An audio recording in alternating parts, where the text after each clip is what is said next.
माझं नाव यश। मी आता तुम्हाला ससा आणि कासवची गोष्ट सांगणार आहोत। एकदा एका जंगलात एक ससा आणि कासव राहायचा आणि तो दोघंही खूप चांगले मित्र होते। पण सस्याला त्याच्या स्पीडवर गर्व होता, म्हणून कासव खूप शांत स्वभावाचा होता। पण एकदा त्यांच्या दोघांमध्ये बहस झाली आणि ते म्हणाला, मी तुझ्यापेक्षा फास्ट आहो आणि मी तुझ्या संग नाही का रेस लावणार। कासव म्हणाला, ठीक आहे, मी लावतो। मग ससा पळत गेला आणि त्याला भूक लागली।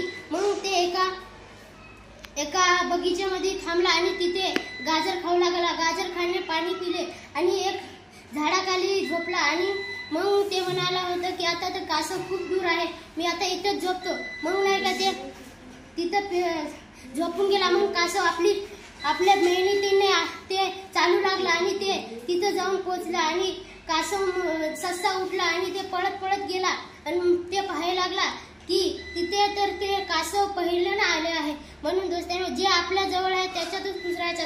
आपल्यात ज्यादा ताकद आहे म्हणून दुसऱ्याची बरोबरी करायची नाही। आपल्यावर गर्व आले की आपली पण शक्ती आपल्याला व्यस्त जाऊ शकते।